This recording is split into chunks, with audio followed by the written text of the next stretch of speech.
इस एपिसोड की स्टार्टिंग भी बिल्कुल उसी सीन से होती है जहां पर हम देखते हैं कि लुओ फैंग का स्पेसशिप अर्थ के सोलर सिस्टम में पहुंच चुका होता है और डेलन प्लेनेट अर्थ को देखते हुए कहता है, योर मैजेस्टी, हम लोग अर्थ पर पहुंच चुके हैं। फैंग जो कि ध्यान लगाकर बैठा होता है और अपने इनर वर्ल्ड में गोल्डन बीस्ट के साथ प्रैक्टिस कर रहा था, वो अब अपनी आंखें खोलता है और डेलन के पास आ जाता है, जहां पर डेलन अर्थ को देखते हुए कहता है, ये एक बहुत खूबसूरत प्लेनेट है। फैंग उससे बताता है कि हंड्रेड्स ऑफ ईयर्स अगो यहाँ पर भी बहुत ब्रूटल बैटल हुई थी, जिसकी वजह से ये प्लेनेट ऑलमोस्ट डिस्ट्रॉय होने वाला था, लिहाजा मैं दोबारा किसी भी कीमत पर ऐसा नहीं होने दूंगा। इसी के साथ सीन कट होता है, हमें देखने को मिलता है कि लुओ फैंग अर्थ पर पहुंचने के बाद वॉरियर ली शन और बाकी सभी से मिलता है और फिर फौरन से सबसे पहले इंसेक्ट क्लैन मदर नेस्ट के पास पहुंच जाता है उसे ठिकाने लगाने के लिए। यहाँ हम देखते हैं कि लुओ फैंग के साथ यूजिन, वॉरियर ली शन, बैकारुल, फैंग का ब्रदर और ओग्यो भी आए होते हैं और यहाँ पर यूजिन लुओ फैंग के लिए काफी परेशान हो रही थी। लुओ फैंग अब अच्छी तरह से मदर नेस्ट को ऑब्जर्व करने के बाद यूजिन के पास आ जाता है, जहाँ यूजिन भी तेजी के साथ आगे बढ़ते हुए फैंग के नजदीक जाती है और कहती है, लुओ फैंग। फैंग प्यार से यूजिन को देखता है और उसे सहलाने लगता है। तभी वॉरियर ली शन बोलते हैं, थर्ड ब्रदर, अब इस इंसेक्ट मदर नेस्ट की मूवमेंट में दोबारा से तेजी के साथ इजाफा हो रहा है, क्या आपने वाकई इसे कॉन्कर करने का तरीका ढूंढ लिया है? इस पर फैंग हाँ में सर हिलाता और कहता है, अब आगे आप सब कुछ मुझ पर छोड़ दें। और फिर वो डेलन से कहता है, तुम सभी लोगों को अपने साथ स्पेसशिप में ले जाओ, मैं इन सभी की सेफ्टी तुम्हारे हवाले करता हूँ। इस पर डेलन भी फैंग को ग्रीट करते हुए कहता है, जी योर मैजेस्टी। इसी के साथ सभी लोग स्पेसशिप में जाना शुरू कर देते हैं और यूजिन स्पेसशिप के अंदर जाते हुए लुओ फैंग से कहती है, फैंग अपना ख्याल रखना। और फिर डेलन सभी को अपने साथ ले जाने के बाद स्पेसशिप में वहां से निकल जाता है। इधर हम लुओ फैंग को देखते हैं जो कि अब मदर नेस्ट के सामने आते हुए अपनी गोल्डन बीस्ट की पावर्स को रिलीज करते हुए मदर नेस्ट के ऊपर से सारे के सारे स्टोन्स को हटा देता है और उसके अंदर से निकलता है रियल मदर नेस्ट, जिसे फैंग बिना अपना वक्त जाया किए फौरन से अपनी पावर्स का इस्तेमाल करते हुए उसे अपने इनर वर्ल्ड में ले जाता है। ऐसा इसलिए क्योंकि अगर उसके इनर वर्ल्ड में ये मदर नेस्ट बेकाबू भी हो जाता है तो वो उसे इजीली हैंडल कर पाएगा। अब मदर नेस्ट के इनर वर्ल्ड में आ जाने के बाद लुओ फैंग भी अपने इनर वर्ल्ड में आ जाता है और मदर नेस्ट के करीब पहुंचकर जैसे ही क्वीन चैम्बर के पास पहुंचता है तो क्वीन चैम्बर का डोर ओपन हो जाता है और फैंग को नजर आती है मदर नेस्ट की क्वीन। उसे देखते हुए फैंग सरप्राइज होते हुए कहता है, इंसेक्ट क्लैन की ये क्वीन जो कि बिलियंस अगली इंसेक्ट वॉरियर्स को क्रिएट कर सकती है, वो खुद एक्चुअल में इतनी ब्यूटीफुल है। हालांकि ये इंसेक्ट क्वीन अभी हाइबरनेशन में है, पर फिर भी मैं इसकी इनक्रेडिबल स्पिरिचुअल पावर फील कर पा रहा हूँ। इसकी ये पावर वर्ल्ड मास्टर लेवल के वीक डिटर्मिनेशन के वॉरियर को काबू करने के लिए इनफ है। अब ये सोच लेने के बाद लुओ फैंग बिना टाइम हुए अपनी स्पिरिचुअल पावर का इस्तेमाल करते हुए इंसेक्ट क्वीन के माइंड में घुस जाता है और वहां पहुंचते ही उसके कई सारे कोर्स को देखते हुए शॉक होते हुए कहता है, ये तो इसकी कोर एनर्जी है, पर यहाँ पर हजारों की तादाद में ये कैसे है? अब मुझे और डिले नहीं करना चाहिए, इससे पहले कि ये जाग जाए मुझे इसे अपने काबू में कर लेना है। इसी के साथ फैंग अपनी 1000 हार्ट टेक्निक का इस्तेमाल करना शुरू कर देता है। फैंग की ये टेक्निक बड़ी स्मूथली वर्क करते हुए क्वीन के सारे कोर्स के ऊपर अपनी सील लगाती जा रही होती है कि तभी अचानक से ही क्वीन होश में आते हुए अपनी आंखें खोलती है,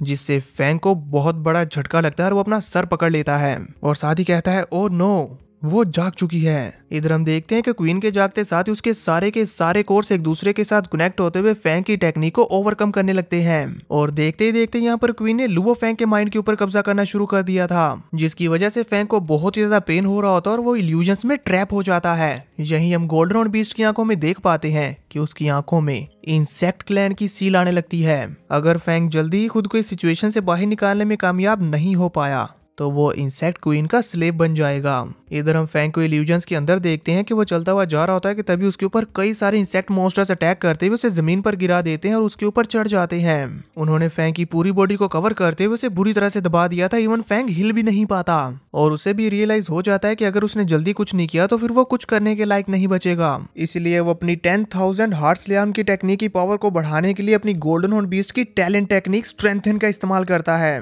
इसी के साथ फैंग की पावर्स कई गुना बढ़ जाती है और वो इंसेक्ट क्वीन के इल्यूजन्स को तोड़ते हुए बाहर आ जाता है और साथ ही साथ उसने क्वीन की पावर को भी ओवरकम कर दिया था।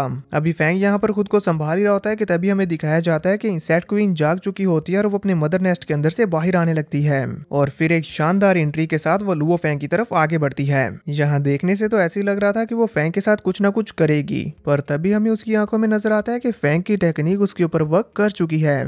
इसलिए क्वीन झुकते हुए कहती है, मास्टर। फैंग खड़ा होते हुए हवा में आकर कहता है, क्या तुम्हारा कोई नेम है? क्वीन बताती है कि मेरा नेम है एलिना। तो अब फैंग कहता है, एलिना, अगर मैं तुम्हें तुम्हारे क्लैन के अगेंस्ट फाइट करने का ऑर्डर दूं तो क्या तुम करोगी? एलिना थोड़ी देर के लिए सोचती है और फिर कहती है, क्योंकि मैंने अपने मास्टर को एक्नॉलेज किया है, मैं लाइफ टाइम आपको सर्व करूंगी और आप जो भी ऑर्डर देंगे मैं उन्हें मानूंगी। उसकी ये बात सुनकर फैंग उसके नजदीक आते हुए कहता है, ठीक है एलिना, अभी तुम वर्ल्ड मास्टर के हाईएस्ट लेवल पर हो। अगर तुम अनडाइंग लेवल पर ट्रेन करना चाहती हो तो उसके लिए तुम्हें क्या रिसोर्सेज चाहिए? एलिना आंसर करते हुए बताती है कि मेरी ओरिजिनल लो पावर अभी अनडाइंग लेवल पर नहीं पहुंची, तो इसीलिए अभी ये बता पाना काफी जल्दी हो जाएगा। लेकिन मास्टर, मैं आपकी कॉम्बैट पावर बढ़ाने के लिए इंसेक्ट वॉरियर्स को क्रिएट करने में हेल्प कर सकती हूँ। ये कहते ही वो फैंग के सामने विचुअली 3 तरह के पावरफुल इंसेक्ट वॉरियर्स की इमेज लाती है, जो कि साइज में काफी ज्यादा बड़े और खूंखार नजर आ रहे होते हैं। फैंग बड़े ही गौर से उन्हें देखने लगता है, तभी क्वीन उनके बारे में डिटेल में बताती है। ये सबसे पहला insect warrior tiger beetle tribe से है। इसकी पावर और डिफेंसिव स्किल्स बहुत अच्छे हैं और ये बैटल में स्ट्रॉन्ग अटैक्स के लिए काम में आता है। जबकि ये सेकंड वाला insect monster shadow bee tribe से है। इसकी फ्लाइंग स्पीड और अटैक्स बहुत ही ज्यादा स्ट्रॉन्ग है, लेकिन इसकी फिजिकल स्ट्रेंथ वीक है। ये हमारे एनिमी की सिचुएशंस को ऑब्जर्व करने के लिए सूटेबल है। और सबसे लास्ट में आता है ये the praying mantis, insect clan के सभी मॉन्स्टर्स में one of the strongest clan. इसकी फिजिक स्ट्रॉन्ग है और इसकी कॉम्बैट टेक्निक्स बहुत ही ज्यादा हाई है और साथ ही ये बहुत चालाक है। इसे ऐसा भी कह सकते हैं कि ये एक परफेक्ट वॉर मशीन है। इन इंसेक्ट वॉरियर्स के बारे में डिटेल जान लेने के बाद लुओ फेंग मुस्कुराते हुए क्वीन से पूछता है, इन्हें कैसे क्रिएट करेंगे? तो क्वीन बताती है कि इसके 3 तरीके हैं। पहला कि हम डायरेक्टली यूनिवर्स क्रिस्टल्स को एब्जॉर्ब करते हुए इन्हें क्रिएट करें। दूसरा स्क्रैप मटेरियल्स या फिर जाइंट मॉन्स्टर्स का ब्लड। तीसरा और बेहतरीन तरीका यह है कि हम इंसेक्ट मॉन्स्टर्स की डेड बॉडीज का इस्तेमाल करें। मास्टर, अगर आप इंसेक्ट मॉन्स्टर्स की डेड बॉडीज को लो प्राइस पर खरीद सकते हैं तो फिर हमारे लिए इन्हें क्रिएट करना काफी सस्ता पड़ेगा। ये सब जान लेने के बाद लुओ फेंग सोचने लगता है कि वो इंसेक्ट मॉन्स्टर्स की बॉडीज को कैसे खरीदेगा। तभी उसके माइंड में आता है कि इसके लिए सबसे बेहतरीन है एल्डर जिन यूहाओ। इसलिए वो पहले ही उन्हें ईमेल करके इंसेक्ट मॉन्स्टर्स की डेड बॉडीज के बारे में पता लगाने के लिए बोल देता है, ताकि वो अपने कनेक्शंस का इस्तेमाल करते हुए पता लगाएं कि डेड बॉडीज कहाँ कहाँ पर मौजूद हैं और फिर फैंग इजीली उन्हें खरीद ले। ये सब हो जाने के बाद फैंग कहता है, इंसेक्ट क्लैन ह्यूमन क्लैन को टारगेट करते हुए कई सारे मूव्स चल रहा है, तो उनके साथ फाइट करने के लिए मुझे वर्ल्ड मास्टर लेवल के कई सारे इंसेक्ट मॉन्स्टर्स को क्रिएट करना होगा। तकरीबन मिलियंस ऑफ मॉन्स्टर्स को क्रिएट करना होगा।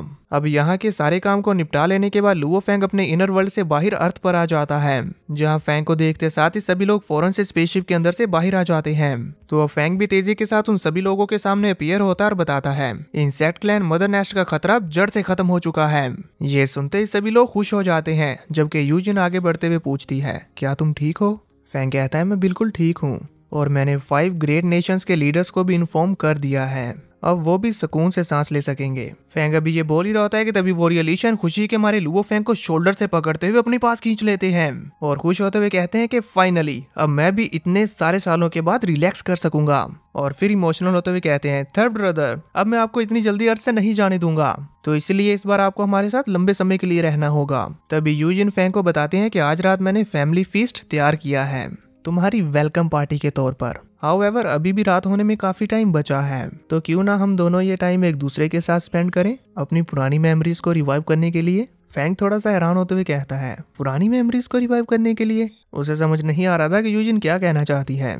तभी सीन कट होता हमें दिखाया जाता है कि यूजिन और लुओ फेंग अपने पुराने कपड़ों में उस लोकेशन पर पहुंच चुके होते हैं जहां पर वो डेट के लिए आया करते थे। फैंग अपने इन कपड़ों को देखते हुए कहता है, क्या मुझे भी पहले के जैसे अपने पुराने कपड़े पहनने होंगे? यूजिन बड़ी ही खुश होते हुए उससे कहती है, तुम्हें नहीं लगता पुराने कपड़े पहनने से ये और भी ज्यादा रियल फील होगा? इसके अलावा तुम अब एक बिग फिगर बन चुके हो, तो तुम्हें अपने आप को छुपाना चाहिए, वरना जैसे ही तुम्हें कोई यहाँ पर पहचान लेगा तो लोगों का रश लग जाएगा। ये कहते हुए वो फैंग को सनग्लासेस पहना देती है और खुद भी सनग्लासेस पहन लेती है ताकि कोई भी उन्हें पहचान ना पाए। और फिर वो फैंग का हाथ पकड़ते हुए कहती है, चलो अब क्या यूं ही खड़े रहना है। इसी के साथ दोनों अपनी पास्ट मेमोरीज को रिवाइव करने के लिए चल पड़ते हैं। तो देखेंगे नेक्स्ट एपिसोड में कि क्या ये पहले की तरह अपनी इस डेट को एंजॉय कर सकेंगे।